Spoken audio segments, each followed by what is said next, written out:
I'm Kevin Gillespie, a chef with a passion for fresh, delicious food and the stories of the people it brings together. At food co-ops across the country, come discover what makes them stronger together.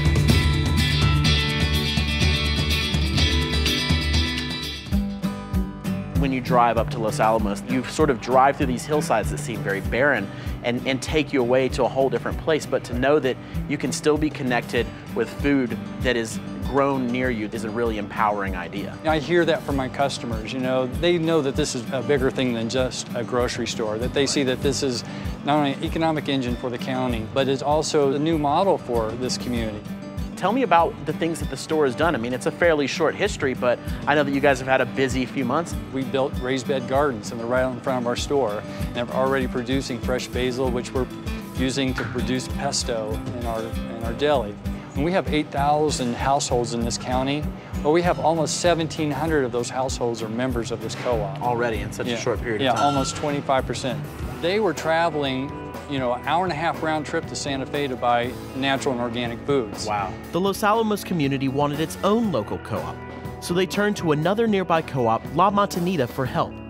La Montañita connected Los Alamos with its cooperative distribution center, which supplied products to fill the shelves. One of the driving positive things about what we did that our members gave us feedback on was our support of local. We came up with this idea of a distribution center whose focus was on servicing local producers. So we have done a lot of different things. One of them is the pinto beans that come from a producer's co-op, and we negotiated one-on-one with them to pack and label by the farm. That's really awesome. Because we wanted to be able to tell our members exactly where their beans came from. Right. There's the Old Windmill Dairy. We've worked with them with our vendor prepay program.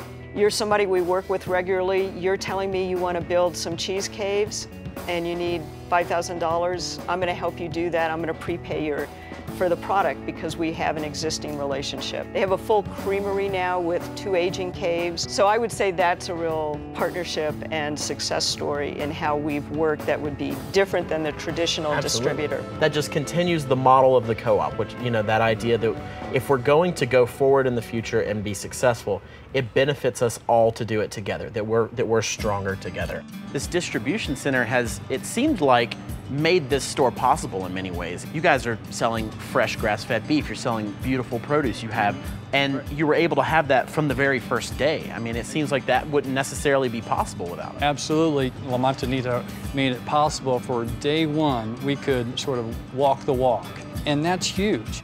It began because the community wanted it, and it was able to come to fruition in many ways because another community, the community in Albuquerque, was able to pass along information, knowledge, the ability to distribute food up here to you guys. That's the kind of support that co-ops help to keep them resilient, but also give them the strength to go out and help other co-ops and other communities start to develop their co-ops. Espanola, the small community that's 18, 20 miles from us, they're looking to open a brick and mortar co-op. So we're already starting to help them with sort of the technical aspects. Fortunately, we always have strong communities that are behind us and helping support us.